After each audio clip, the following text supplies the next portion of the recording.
الصلاۃ والسلام علیک یا نبی اللہ وعلی آلک واصحابک یا نور اللہ نویت سنت الاعتکاف۔ فرمان آخری نبی صلی اللہ علیہ وآلہ وسلم، جس نے صبح و شام مجھ پر 10 بار درود پاک پڑھا اسے قیامت کے دن میری شفاعت ملے گی۔ صلو علی الحبیب صلی اللہ تعالی علی محمد صلی اللہ علیہ وآلہ وسلم۔ رمضان کا آخری عشرہ ایک تیزی سے بھی گزر جائے گا، جس طرح پہلے 2 عشرے گزر گئے۔ اللہ پاک ہمیں کثرت سے عبادت کی توفیق عطا فرمائے۔ روزانہ ہم قرآن پاک کا ترجمہ اور تفسیر سنتے ہیں، مختلف موضوعات پر علم دین کے حوالے سے ضروری احکامات سنتے ہیں، فرائض علوم میں سے کسی ٹاپک پہ روزانہ کچھ نہ کچھ سنتے ہیں، اور اشراق و چاشت تک ہمارا یہ مدنی حلقہ جاری رہتا ہے۔ اشراق و چاشت کی سعادت حاصل کرتے ہیں خوش نصیب۔ اب اعتکاف کی بہاریں بھی ہیں، اللہ پاک ہمارا یہاں بیٹھنا قبول فرمائے، علم دین کا شوق عطا فرمائے۔ اعوذ باللہ من الشیطان الرجیم، بسم اللہ الرحمن الرحیم۔ يسألونك عن الأهلة قل هي مواقيت للناس والحج وليس البر بأن تأتوا البيوت من ظهورها ولكن البر من اتقى وأتوا البيوت من أبوابها واتقوا الله لعلكم تفلحون۔ اللہ کے نام سے شروع جو نہایت مہربان رحمت والا۔ ترجمہ کنز العرفان۔ تم سے نئے چاند کے بارے میں سوال کرتے ہیں، تم فرما دو یہ لوگوں اور حج کے لیے وقت کی علامتیں ہیں، اور یہ کوئی نیکی نہیں کہ تم گھروں میں پچھلی دیوار توڑ کر رہو۔ ہاں، اصل نیک تو پرہیزگار ہوتا ہے، اور گھروں میں ان کے دروازوں سے آؤ اور اللہ سے ڈرتے رہو اس امید پر کہ تم فلاح ہوگا۔ یسألونک عن الاہلہ، تم سے نئے چاند کے بارے میں سوال کرتے ہیں۔ شان نزول، یہ آیت حضرت معاذ بن جبل رضی اللہ عنہ اور ایک دوسرے صحابی کے جواب میں نازل ہوئی۔ ان دونوں نے نبی کریم صلی اللہ علیہ وسلم سے چاند کے گھٹنے بڑھنے کے بارے میں سوال کیا۔ اس کے جواب میں چاند کے گھٹنے بڑھنے کے سبب کی بجائے اس کے فوائد بیان فرمائے کہ وہ وقت کی علامتیں ہیں، اور آدمیوں کے ہزارہا دینی دنیاوی کام اس سے متعلق ہیں، جیسے زراعت ہے، تجارت ہے، لین دین کے معاملات ہیں، روزے ہیں، عید کے اوقات ہیں، عورتوں کی عدتیں ہیں، حیض ہے، اسی طرح حیض کے ایام، حمل، دودھ پلانے کی مدتیں، دودھ چھڑانے کے اوقات وغیرہ، حج کے اوقات، اس سے معلوم ہوتے ہیں۔ کیونکہ شروع میں جب چاند باریک ہوتا ہے تو دیکھنے والا جان لیتا ہے کہ ابتدائی تاریخیں ہیں، جب چاند پورا روشن ہوتا ہے تو معلوم ہو جاتا ہے کہ یہ مہینے کی درمیانی تاریخ ہے، جب چاند چھپ جاتا ہے تو معلوم ہوتا ہے کہ مہینہ ختم ہونے پر ہے۔ پھر مہینوں سے سال کا حساب ہوتا ہے۔ یہ وہ ایک قدرتی جنتری ہے جو آسمان کے صفحہ پر ہمیشہ کھلی رہتی ہے، اور ہر ملک اور ہر زبان کے لوگ پڑھے بھی اور بے پڑھے بھی سب اس سے اپنا حساب معلوم کر لیتے ہیں۔ یاد رہے کہ بہت سے احکام میں چاند کا حساب رکھنا ضروری ہے، جیسے بالغ ہونے کی عمر کا اعتبار یہ چاند سے لگائیں گے کہ نمازیں اگر جنہوں نے قضا کرنی ہے، قضاء عمری کرنی ہے، تو انہوں نے اپنی زندگی کا جو حساب لگانا ہے، سالوں کا حساب لگانا ہے، وہ چاند کے حساب سے، کہ چاند کے حساب سے کب بالغ ہوئے تھے۔ اب اس کے بعد سے جتنی نمازیں نہیں پڑھی یا غلط پڑھی تو ان نمازوں کا حساب لگا کے اپنی قضا نمازوں کو شروع کرتے ہیں۔ وَلَيْسَ الْبِرُّ، اور یہ کوئی نیکی نہیں۔ شان نزول زمانہ جاہلیت میں لوگوں کی عادت تھی کہ جب وہ حج کے لیے احرام باندھ لیتے تھے تو اپنے مکان میں اس کے دروازے سے داخل نہ ہوتے، اگر ضرورت ہوتی تو گھر کی پچھلی دیوار کو توڑتے وہاں سے داخل ہوتے، وہ سمجھتے تھے شاید یہ کوئی نیک کام ہے، اب احرام باندھ لیا ہے، اب دروازے سے اندر نہیں جانا، اب دیوار توڑ کے ایک نیا دروازہ بنا کے اندر جانا ہے، اس کو نیکی سمجھتے تھے۔ اس پر یہ آیت نازل ہوئی کہ یہ کوئی نیکی نہیں ہے تم گھروں کے پیچھے سے ہو، اصل نیکی تقوی ہے، خوف خدا ہے اور احکام الہی کی اطاعت ہے۔ اس سے معلوم ہوا کہ کسی چیز کو بغیر ممانعت کے ناجائز سمجھنا یہ جہلا کا کام ہے۔ اپنی طرف سے غلط قسم کی رسمیں اور پابندیاں لگا لینا جائز نہیں، بہت سے کام ویسے جائز ہوتے ہیں لیکن اپنی طرف سے شرعاً ضروری سمجھ لینے سے وہ ناجائز ہو جاتے ہیں، جیسے مسلمان فوت شدگان کے ایصال ثواب کے لیے سوئم کرتے ہیں، 40واں کرتے ہیں، 10واں وغیرہ کرتے ہیں، ویسے کریں تو یہ جائز ہے، لیکن اگر یہ سمجھ کے کریں کہ یہ کرنا ضروری ہے یا دوسرے اور 40واں دن ہی کرنا ضروری ہے، تیجا دو یہ تیسرے دن ہی کرنا ضروری ہے، تو اب یہ ناجائز ہوگا۔ یوں ہی سوئم 40واں وغیرہ جائز ہے، انہیں اپنی طرف سے ناجائز کہنا بھی حرام ہے، کفار کے طرز عمل کی نقالی ہے۔ بہرحال افراط و تفریط سے بچنا چاہیے۔ جو لوگ یہ کہتے ہیں کہ ناجائز ہے، 10واں کیوں کر رہے ہیں، تیجا کیوں کر رہے ہیں، ایصال ثواب کیوں کر رہے ہیں، 40واں نہیں کرنا چاہیے، یہ سب ناجائز ہے۔ ایک طبقہ یہ بھی ہے اس کو ناجائز کہتا ہے، یہ بھی غلط ہے، اور ایک طبقہ وہ بھی ہے کہتا ہے یہ تو ضروری ہے، تیجا تو ضروری ہے اسلام کے اندر، 40واں ضروری ہے، اب یہ بھی ٹھیک نہیں ہے، یہ بھی غلط کر رہے ہیں۔ بھائی اچھی بات ہے کریں تو، ضروری نہیں، اب تیسرے دن ثواب پہنچائے دوسرے دن پہنچا دیں ثواب پہنچ جاتا ہے، ہاں ٹھیک ہے اچھی بات ہے، ایک دن مقرر کر لیا، لوگ اکٹھے ہوں گے، زیادہ لوگ جمع ہو جائیں گے، زیادہ ایصال ثواب ہو جائے گا۔ تو جو سمجھتے ہیں ضروری ہے وہ بھی ٹھیک نہیں ہے، اور جو کہتے ہیں یہ ناجائز اور حرام ہے وہ بھی ٹھیک نہیں ہے۔ تو افراط و تفریط سے بچنا ضروری ہے۔ اس طرح کی چیزوں کی طرف غور کرنا چاہیے۔ شادی، مرگ اور زندگی کے دیگر معاملات میں نہ جانے کیسی کیسی رسمیں اور پتہ نہیں کہاں سے گھس آئی ہیں۔ وَقَاتِلُوا فِي سَبِيلِ اللَّهِ الَّذِينَ يُقَاتِلُونَكُمْ وَلَا تَعْتَدُوا إِنَّ اللَّهَ لَا يُحِبُّ الْمُعْتَدِينَ، اور اللہ کی راہ میں ان سے لڑو جو تم سے لڑتے ہیں، حد سے نہ بڑھو، بے شک اللہ حد سے بڑھنے والوں کو پسند نہیں کرتا۔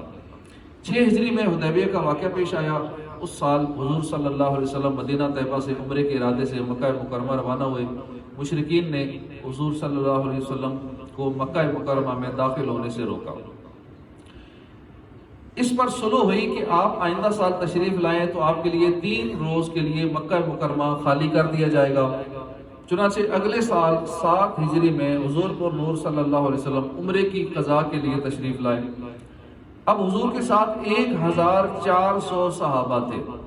مسلمانوں کو یہ اندیشہ ہوا کہ کفار نے اگر وعدہ پورا نہ کیا اور حرم مکہ میں حرمت والے مہینے ذی قعدہ میں جنگ کی تو مسلمان چونکہ حالت احرام میں ہوں گے، اس لیے اس حالت میں جنگ کرنا ان کے لیے بڑا مشکل تھا، کیونکہ زمانہ جاہلیت سے ابتدائی اسلام تک نہ حرم میں جنگ جائز تھی نہ حرمت والے مہینوں میں، لہٰذا انہیں تردد ہوا کہ اس وقت جنگ کی اجازت ملتی ہے یا نہیں ملتی۔ اس پر یہ آیت کریمہ نازل ہوئی۔ آیت میں اجازت کا معنی یا تو یہ ہے کہ جو کفار تم سے لڑیں یا جنگ کی ابتدا کریں تم ان سے دین کی حمایت اور اعزاز کے لیے لڑو۔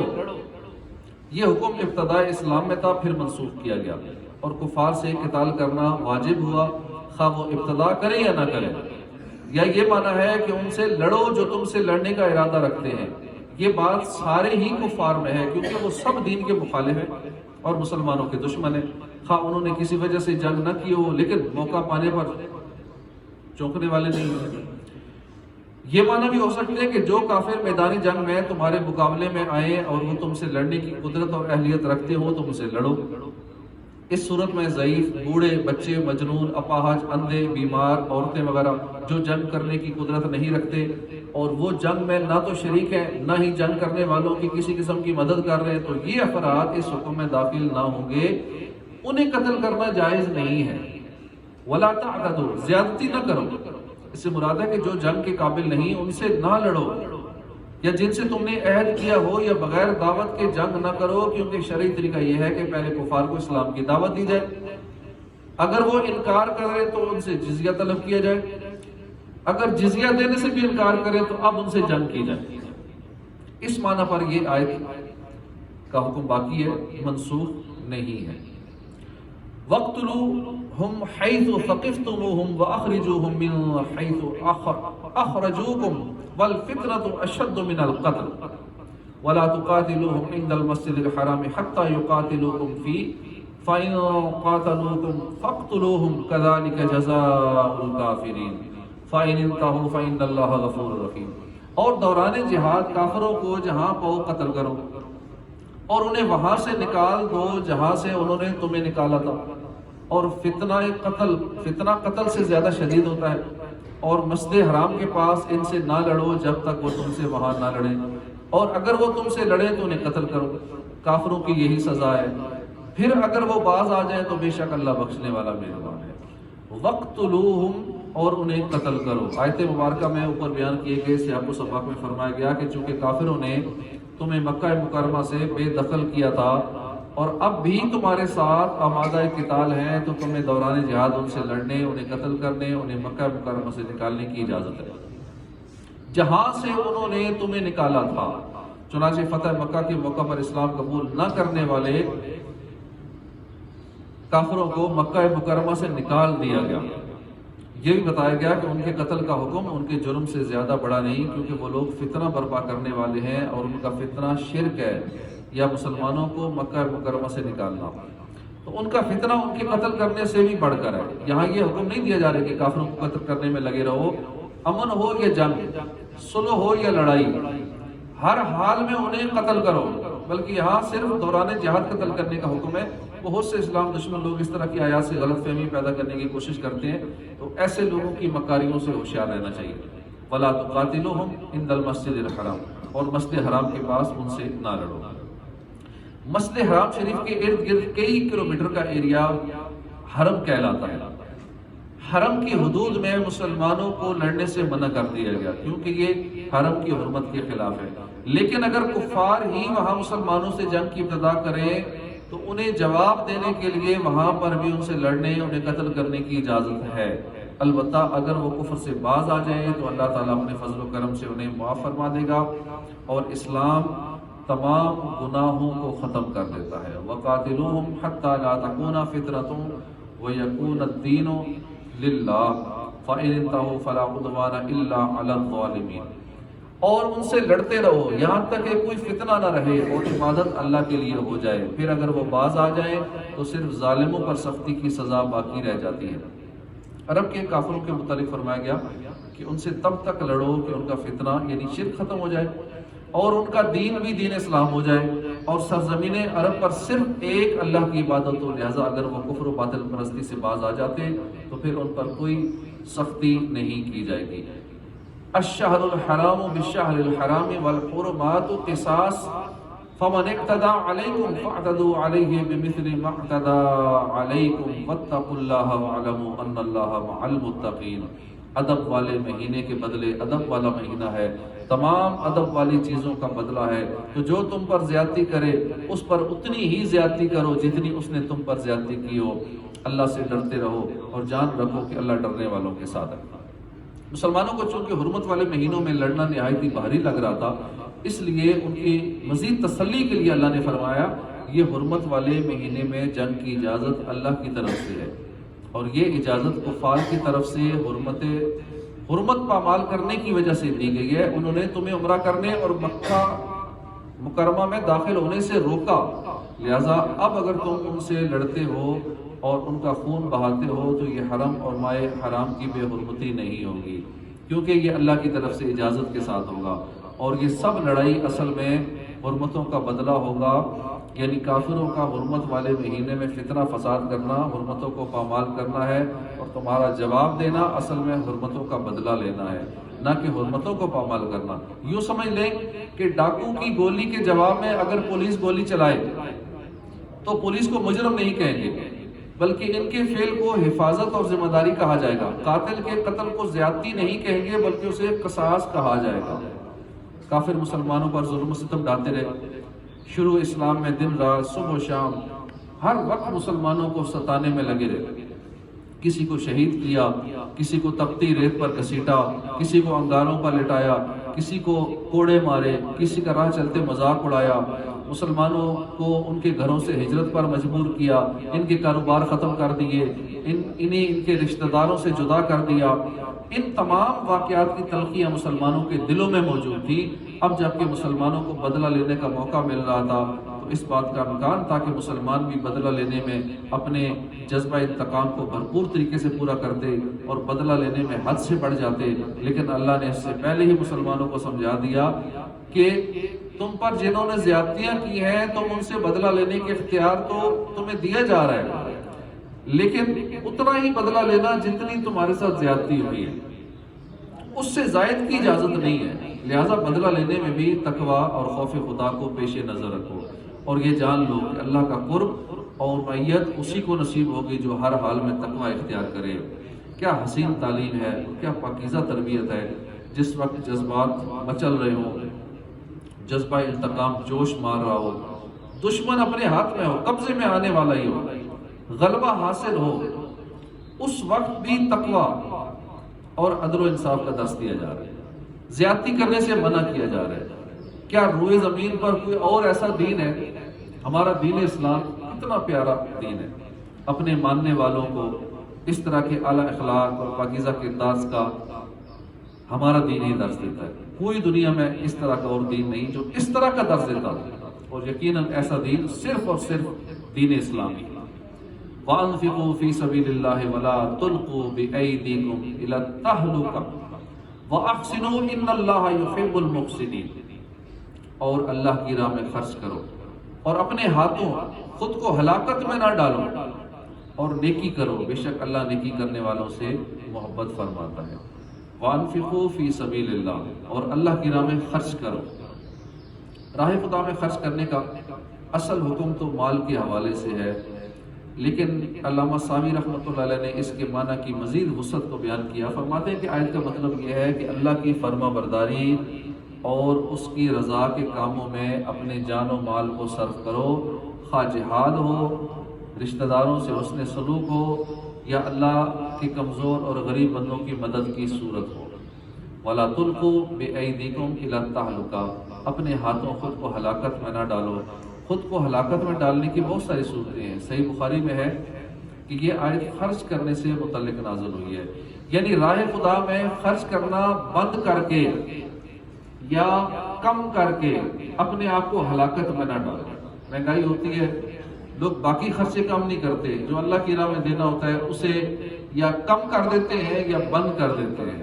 اور یہاں فرمایا جا رہا ہے صحیح بخاری میں کہ راہ خدا میں خرچ بند کر کے یا کم کر کے اپنے آپ کو ہلاکت میں نہ ڈالو۔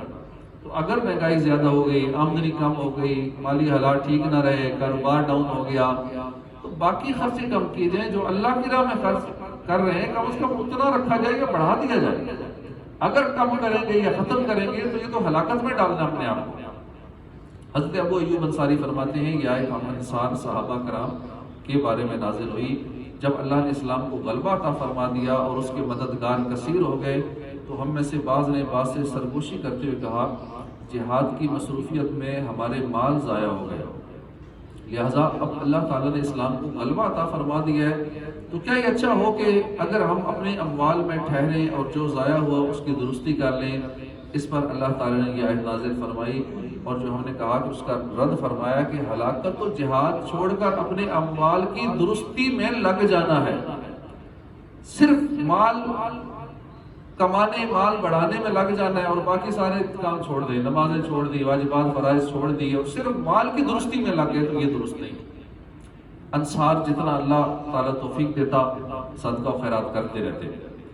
ایک سال انہیں تنگ دستی کا سامنا ہوا تو انہوں نے یہ عمل روک دیا۔ اس پر یہ آیت کریمہ نازل ہوئی کہ اللہ کی راہ میں خرچ کرنا نہیں روکنا، چاہے تنگ دستی آ جائے، حالات خراب ہو جائیں۔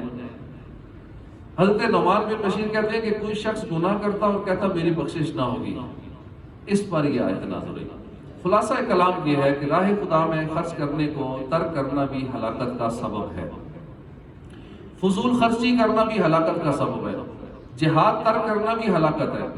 یوں ہی اس طرح کی ہر وہ چیز جو ہلاکت کا باعث ہو، ان سب سے باز رہنے کا حکم ہے، حتیٰ کہ بے ہتھیار میدان جنگ میں جانا یا زہر کھانا یا کسی طرح خودکشی کرنا، یہ سب حرام ہے، چونکہ خودکشی خود کو ہلاک کرنے کی نہایت ہی نمایاں صورت ہے، لہٰذا یہاں اس کی وعید بیان کی جاتی ہے۔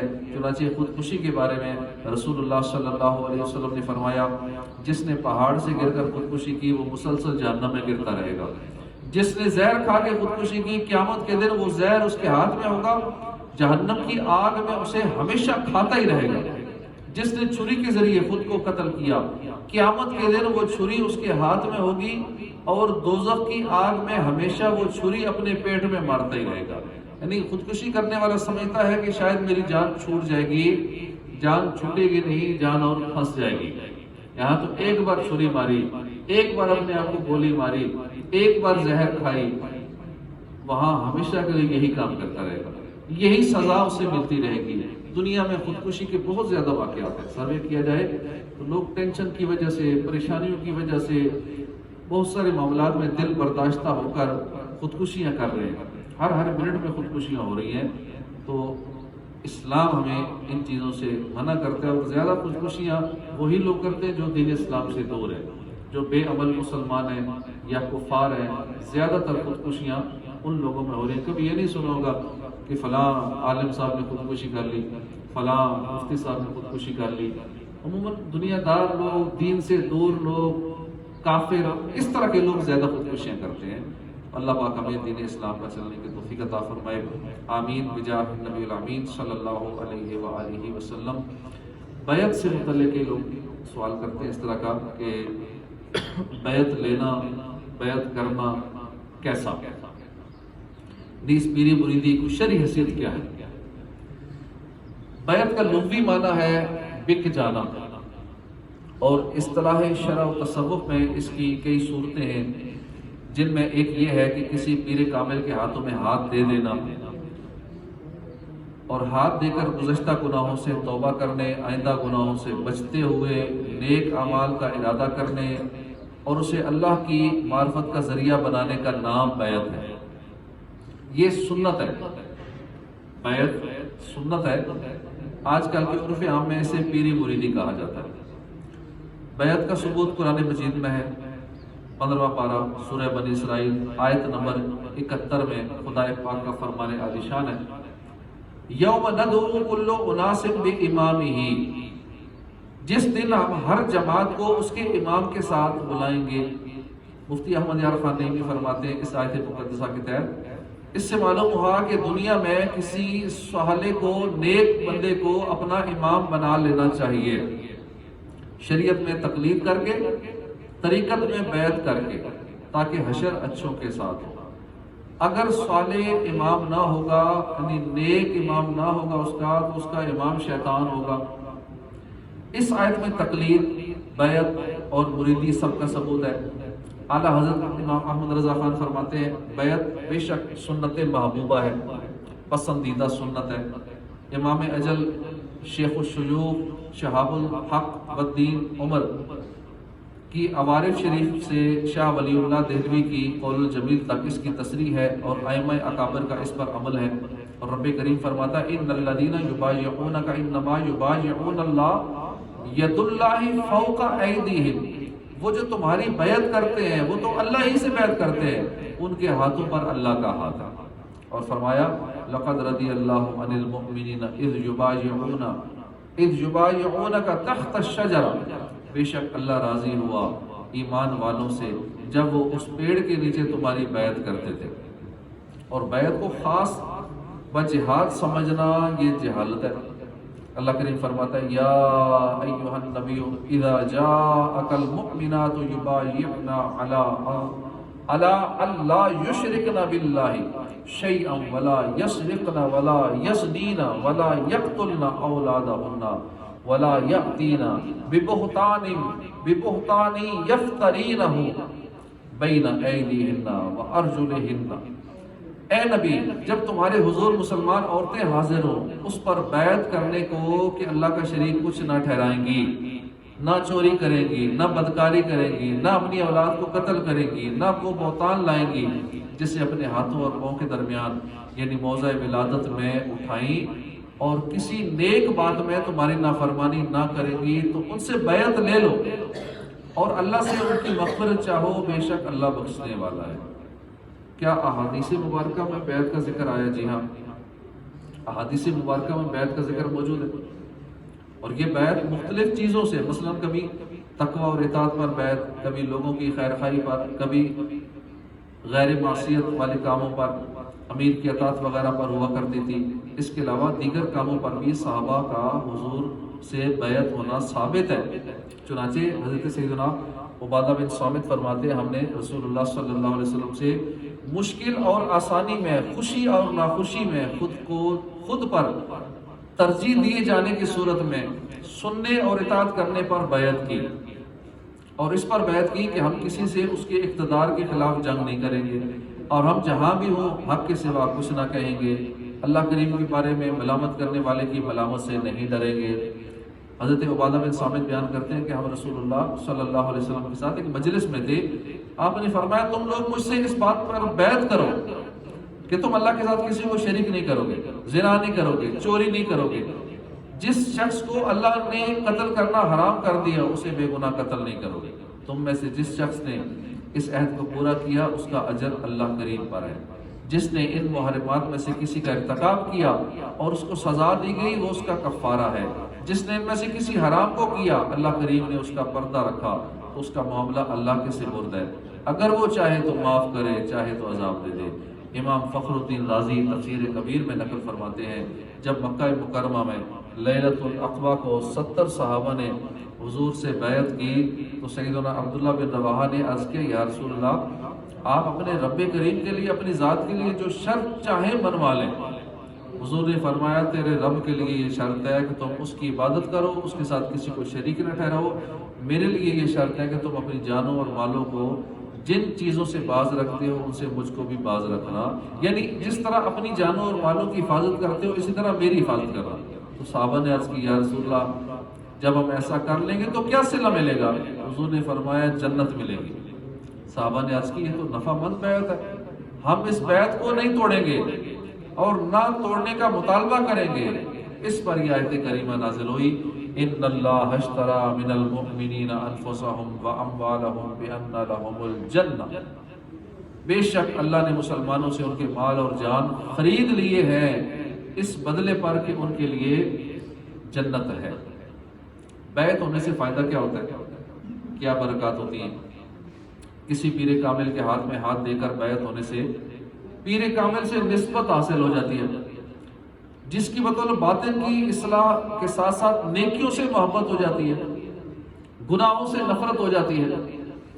پیر کامل کی صحبت، اس کے فوائد بیان کرتے ہوئے سیدنا فقی ابو الواحد بن عاشر فرماتے ہیں کہ عارف کامل کی صحبت اختیار کرو، وہ تمہیں ہلاکت کے راستے سے بچائے گا، اس کا دیکھنا تمہیں اللہ کی یاد دلائے گا، اور وہ بڑے نفیس طریقے سے نفس کا محاسبہ کراتے ہوئے خطرات قلب سے محفوظ فرمائے گا، یعنی دل میں جو شیطانی وساوس پیدا ہوتے ہیں ان سے محفوظ رکھے گا، تمہیں اللہ سے ملا دے گا، اس کی صحبت کے سبب تمہارے فرائض اور نوافل محفوظ ہو جائیں گے، تصفیہ قلب ہوگا، دل کی صفائی اور ذکر کثیر کی دولت میسر آئے گی، اور وہ اللہ پاک سے متعلقہ سارے امور میں تمہاری مدد کرے گا۔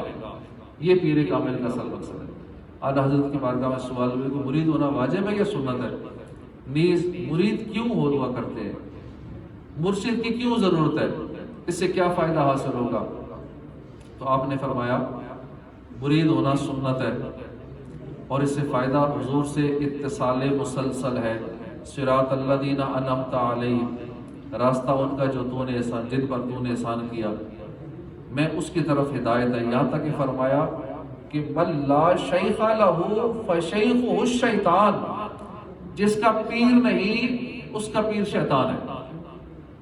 صحت عقیدہ کے ساتھ سلسلہ صحیحہ متصلہ میں اگر انتصاب باقی رہا تو نظر والے اس کے برکات ابھی دیکھتے ہیں، جنہیں نظر نہیں وہ نظر میں دیکھیں گے، قبر میں دیکھیں گے، حشر میں دیکھیں گے، کس کا فائدہ کیا ہے۔ اہل نظر تو ابھی سے ہی دیکھ لیتے ہیں کہ پیر بنانے کا فائدہ کیا ہوا، لیکن جو اہل نظر نہ ہو، جس کو ابھی نہیں سمجھ لگ رہی، اسے نظر کے وقت سمجھ لگ جائے، جب روح نکل رہی ہوگی، شیطان ایمان پر بات کرنے کے لیے سامنے ہوگا اپنی ساری فوج لے کر، اس وقت پتہ لگے گا جہاں میں بیعت ہوا تھا میرے پیر نے کیا کیا، وہاں میرا پیر کامل شیطان کو بھگائے گا۔ جب وہ قبر میں جائے گا، سوالات ہوں گے، من ربوں کا، شیطان اپنی طرف اشارہ کرے گا، کیسے کہے گے میں تیرا رب ہوں۔ اب وہاں بھی پیر کامل بچائے گا، تو قبر میں، حشر میں، نزع میں، وہاں پتہ لگے گا کہ پیر کامل کا فائدہ کیا ہوتا ہے۔ اہل نظر کو تو دنیا ہی میں پتہ چل جاتا ہے، ورنہ نزع کے وقت اس کے بعد کے معاملات میں تو ویسے ہی سمجھ لگ جاتی ہے سب کو۔ بیعت ہونے کے فوائد میں سے یہ بھی ہے کہ یہ پیران اعظام یا ان سلسلوں کے اکابرین اور بانیان اپنے مریدین اور متعلقین سے کسی بھی وقت غافل نہیں رہتے، ہر مشکل مقام پر اپنی مرید کی مدد کرتے ہیں۔ چنانچہ سیدنا امام عبد الوہاب شعرانی فرماتے ہیں کہ بے شک سب ائمہ، اولیاء، علماء ربانیین، مشائخ اپنے پیروکاروں، مریدوں کی شفاعت کرتے ہیں۔ جب ان کے مرید کی روح نکلتی ہے، جب منکر نکیر ان سے قبر میں سوال کرتے ہیں، جب حشر میں اس کا نامہ اعمال کھلتا ہے، جب اس سے حساب لیا جاتا ہے، جب اعمال تولے جاتے ہیں، جب پل صراط پار کرنا ہو، اس وقت پتہ چلتا ہے۔ ان تمام مراحل میں وہ ان کی نگہبانی کرتے ہیں، کسی بھی جگہ اپنے مرید سے غافل نہیں رہتے۔ مرید ہونے کا اصل مقصد کیا ہے؟ لوگ سمجھتے ہیں جس نے بچہ دے دیا مرید ہے، جس کے ذریعے کام ہو گیا وہ مرید ہے، میرا فلاں مسئلہ اٹکا ہوا تھا فلاں بزرگ سے ٹھیک ہوا بس وہ میرا، یہ سمجھ لیتے ہیں شاید یہ فائدے ہیں امیر بنانے کے۔ مرید ہونے کا اصل مقصد یہ ہے کہ انسان مرشد کامل کی رہنمائی اور باطنی توجہ کی برکت سے سیدھے راستے پر چل کر اپنی زندگی شریعت اور سنت کے مطابق گزار سکے۔ اگر راہ باطن اور معرفت پر چلنا ہو تو پھر بیعت ہونا ضروری ہے، کیونکہ یہ راستہ انتہائی کٹھن ہے اور بڑا باریک راستہ ہے۔ بغیر رہبر کے یہ راستہ طے نہیں ہو سکتا۔ اپنا رہبر بنانا، پیشوا بنانا، ولی کامل کے ہاتھ میں ہاتھ دینا ضروری ہے، ورنہ شیطان نے بہت سارے جال بچھائے ہوئے ہیں جو قدم قدم پہ بھٹکا سکتے۔ شیطان کہتا ہے لگا رہے گی، جتنی عبادت کرنی ہے اس نے، اوراد و وظائف پڑھنی ہے، یہ کر لے، اس کو میں نے ایک ہی چال چلنی ہے، اس کی زندگی بھر کے سارے ضائع کروا دوں گا۔ شیطان بڑا تیز ہے، بہت چالاک ہے، بہت علم رکھنے والا ہے۔ ولی کامل کے ہاتھ میں اگر ہاتھ نہ ہو تو شیطان کو پتہ ہوتا ہے کہ میں نے اس کے ساتھ کون سی چال چلنی، کہ ساری زندگی عبادت کرتا رہے، اینڈ پہ ایک ہی کام ایسا کرواؤں گا اس کی زندگی بھر کی عبادات پہ، اوراد و وظائف پہ، تہجدوں پہ ساری محنت و پانی پھیر دوں۔ تو پیر کامل کے ہاتھ میں ہاتھ دینا اشد ضروری ہے۔ اس راستے کو کامیابی سے طے کرنے کے لیے مرشد کامل کی شدید ضرورت ہے۔ امام غزالی فرماتے ہیں مرید کو کسی مرشد استاد کی حاجت ہوتی ہے جو اس کی سیدھے راستے کی طرف رہنمائی کرے، کیونکہ دین کا راستہ بہت باریک راستہ ہے، راہ سلوک کا راستہ بڑا ہی پرخطر ہے، اور پرخطر وادیوں میں بغیر کسی کی رہنمائی کے چلنا خود کو ہلاکت پر پیش کرنا ہے۔ جیسے خود بخود اگنے والا پودا جلدی سوکھ جاتا ہے، اگر وہ لمبے عرصے تک باقی بھی رہے تو اس کے پتے تو نکل آئیں گے، پھلدار نہیں ہوگا۔ مرید پر ضروری ہے کہ وہ مرشد کا دامن اس طرح تھام لے جس طرح اندھا نہر کے کنارے اپنی جان نہر پار کرانے والے کے حوالے کر دیتا ہے، اور اس کی اتباع میں کسی قسم کی مخالفت نہیں کرتا، نہ ہی اسے چھوڑتا ہے۔ مرشد کامل کے جس کے ہاتھ پر بیعت کرنا درست ہو، اس کی شرائط کیا ہے؟ لوگ پیر بناتے ہیں تو شرائط بھی پتہ ہونی چاہیے۔ مرشد کامل کے جس کے ہاتھ پر بیعت کرنا درست ہو، اس کی شرائط بیان کرتے ہوئے اعلیٰ حضرت فرماتے ہیں بیعت لینے اور مسند ارشاد پر بیٹھنے کے لیے 4 شرطیں ضروری ہیں۔ سنی صحیح العقیدہ ہو کہ بد مذہب، دوزخ کے کتے اور بدترین مخلوق ہیں، جیسا کہ حدیث میں آیا ہے۔ دوسری شرط ضروری علم کا ہونا ہے، اس لیے کہ بے علم خدا کو پہچان نہیں سکتا۔ تیسری یہ کہ کبیرہ گناہوں سے پرہیز کرنا، اس لیے کہ فاسق کی توہین واجب ہے، اور مرشد واجب و تعظیم ہے۔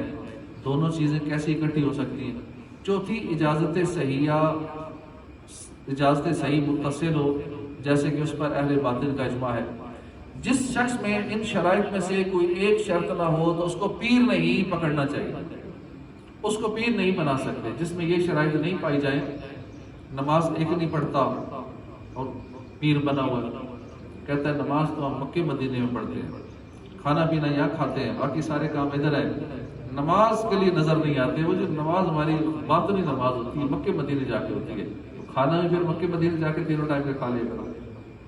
اسی طرح اور بہت سارے گناہ کر رہے ہیں، پیر صاحب نے لمبی لمبی لٹیں رکھی ہوتی ہیں، اور مریدین بھی بس پتہ ہے نہیں نا کہ پیر صاحب تو اتنے گناہوں میں مبتلا ہے، 10 انگوٹھیاں پہنی ہوئی ہیں۔ اب یہ غیر شرعی کام نظر آ رہے ہیں اور وہ پیر صاحب بنے ہوئے ہیں، اور کتنے لوگ ان کو فالو کر رہے ہیں، چونکہ فالو کرنے والوں کو پتہ نہیں، لوگ بھیڑ چال چلتے ہیں، فلاں پیر صاحب بس جن نکال دیتا ہے، فلاں پیر صاحب دم کرتا ہے تو یہ ہو جاتا ہے، چڑیل نکل جاتی ہے تو وہ پیر صاحب ہے، بس اس کے مرید بہت زیادہ ہیں تو اس لیے وہ پیر صاحب ہیں، تو یوں کر کے پیر بنا لیتے ہیں۔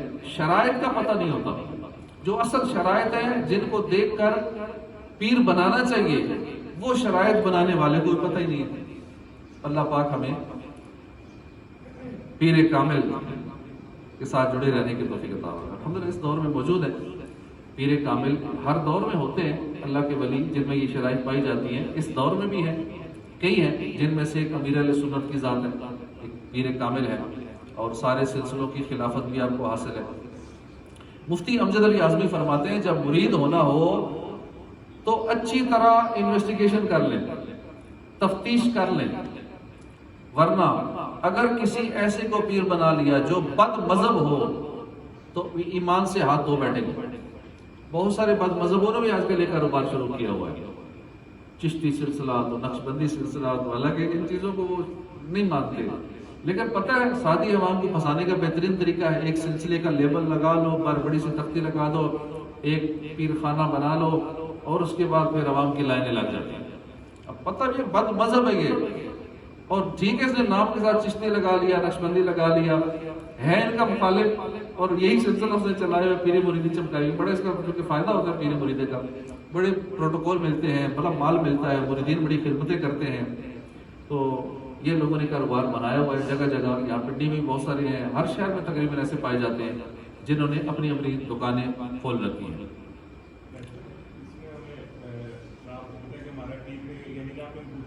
قریب قریب آ جائیں گے تو آسانی ہو جائے گی، یہ قریب آ جائیں پیچھے والے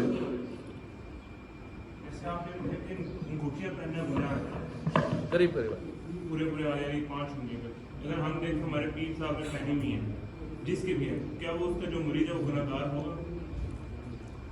اگر پیر گناہ کر رہا ہے تو سمجھو پیر نہ ہوا نا، سمجھو میرا نمبر رانگ نمبر لگ گیا، میری تو بیعت ہوئی کوئی نہیں، کیونکہ پیر صاحب تو یہ فلاں فلاں کام تو جو شریعت نے کہے ہیں، شریعت نے منع کیے ہیں، یہ تو یہ کام کر رہے ہیں، میری تو غلط فہمی ہو گئی، میں کہاں پھنس گیا، یہ اکثر آپ کیونکہ میں نے چیک نہیں کیا پہلے اس لیے کہتے ہیں پہلے چیک کر لو پیر کو۔ اکثر درباروں کو کہتے ہیں جی انگوٹھی پہنے، یہ ہماری یعنی کہ دم ہوا ہے، انہوں نے خود بھی پہنی ہوتی 5 بول کے تو کہتے ہیں یہ پہنے دی آپ کو بھی گرم ہوگا، تو اس میں تو غلط ہے۔ وہی تو بتا رہا ہوں نا، جو غیر شرعی کام کرے، کیونکہ جو حضور صلی اللہ علیہ وسلم نے فرما دیا کہ یہ کرنا ہے اگلا وہ نہ کرے، جو حضور نے فرمایا یہ منع ہے یہ حرام ہے اب وہ کرے، تو حضور سے بڑھ کر کون پیر؟ شریعت تو وہاں سے چلی نا، اللہ اور اس کے محبوب کا حکم دیکھا جائے گا، باقی تو سارے بعد میں نا۔ حضور نے فرمایا یہ کام نہیں کرنا، پیر صاحب کہتے ہیں یہ کرنا ہے، اب کس کی مانی جائے گی؟ پیر کی تب تک مانی جائے گی جب تک وہ شریعت کے پیچھے ہے، شریعت سے ہٹتا ہے تو اس پیر کی نہیں مانی جائے گی، نہ پیر کو مانا جائے گا، اسی لیے کہتے ہیں پہلے تفتیش کر لو۔ مفتی امجد علی اعظمی فرماتے ہیں جب مرید ہونا ہو تو تفتیش کر لو کہ میرا پیر بالکل شریعت کے عین مطابق ہے یا نہیں، جو شرائط اعلیٰ حضرت نے بیان کی ہیں وہ شرائط پائی جاتی ہیں یا نہیں پائی جاتی، اگر نہیں پائی جاتی، لٹیں بھی یہاں تک آ رہی ہیں، انگوٹھیاں بھی 10 ہیں، اور ہی بہت سارے عورتوں کے ساتھ گلنا ملنا، ہاتھ ہی ملا رہی ہیں، ہاتھ بھی چوم رہی ہیں، اور تنہائی میں بھی عورتوں کے لیے الگ ٹائم نکالتے ہیں، یہ لائن میں لگی ہوتی ہیں، مردوں کے لیے الگ عورتوں کے لیے الگ، بعض مکس اپ ہوتے ہیں سارے مرد عورتیں، تو یہ سارا غیر شرعی کام ہے۔ سرکار صلی اللہ علیہ وسلم عورتوں کو کبھی ہاتھ پہ ہاتھ رکھ کے بیعت نہیں کرتے تھے، عورتوں سے ہاتھ ٹچ نہیں کرتا، حالانکہ اللہ کے نبی ہیں، ان کو تو سارے اختیار تھے، ان کے لیے معاملات اور ہوتے ہیں، لیکن حضور بھی ایسا نہیں کرتے تھے۔ آج کل پیر صاحب عورتوں کے ساتھ ہاتھ ہی ملا رہے ہیں اور سارا کچھ کر رہے ہیں گل مل کے۔ بس جس کو پتہ ہو نا وہ تو سمجھ جاتا ہے، اور پتہ بھی پیر کامل دیتا ہے ان چیزوں کا۔ امیر اہل سنت کے دامن سے وابستہ ہوئے تو ہمیں ان باتوں کا پتہ لگا کہ ہاں واقعی حقیقت کیا ہے، ورنہ تو یہ بھی نہیں پتہ چلتا کہ بھائی سے پہچان ہی نہیں ہوتی۔ جب ایک دفعہ ولی کامل کے دامن سے وابستہ ہو جائیں گے، آنکھیں کھل جائیں گی، پھر دنیا بھر میں آپ گھومیں گے، جو صحیح ہے وہ بھی پتہ چل جائے گا، جو غلط ہے وہ بھی پتہ چل جائے گا۔ بے شک اپنی طرف سے لوگ بہت بڑی گدی والا بنا ہو، لوگ بھی سمجھتے ہو بڑے پہنچا ہوا ہے، ورلڈ لیول کا پیر ہے، لیکن چونکہ آپ کے ولی کامل نے آپ کی آنکھیں کھول دی ہیں، اس لیے آپ کو حقیقت پتہ لگ جائے کتنا پہنچا ہوا ہے، وہ شیطان تک ہی پہنچا ہوا ہے یا جہنم تک ہی پہنچا ہوا ہے۔ اس لیے پیر بنانے سے پہلے تفتیش کرنی چاہیے۔ کبھی ابلیس آدمی کی شکل میں آتا ہے، لہٰذا ہر ہاتھ میں ہاتھ نہیں دینا چاہیے، یعنی ہر کسی سے بیعت نہیں کرنی چاہیے، کیونکہ شیطان بعض اوقات ابلیس کی صورت میں آتا ہے۔ اے بسا ابلیس آدم روئے ہست، پس بہرے دست نہایت داد دست۔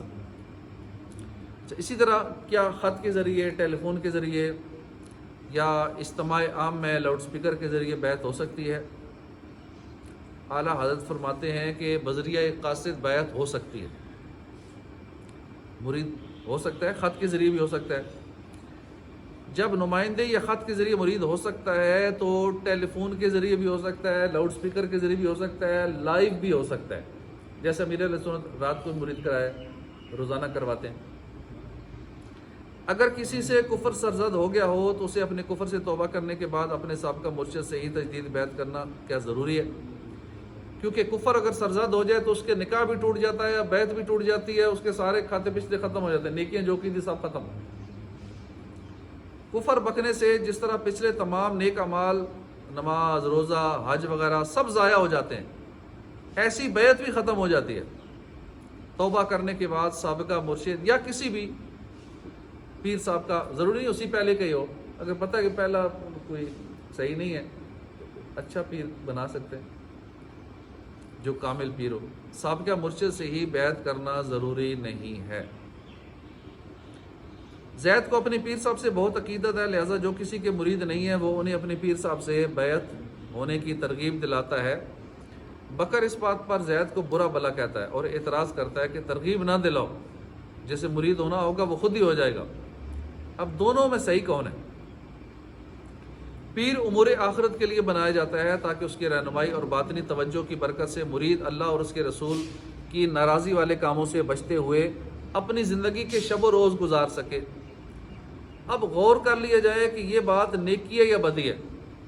اگر نیکی ہے، اور یقیناً نیکی ہے، تو اس کی ترغیب دلانے والا نیکی کی دعوت دینے والا ہوا، اور اس کا یہ حکم قرآنی حکم کے مطابق ہوگا، وَتَعَاوَنُوا عَلَى الْبِرِّ وَالتَّقْوَىٰ، نیکی اور پرہیزگاری پر ایک دوسرے کی مدد کرو، اس میں داخل ہے۔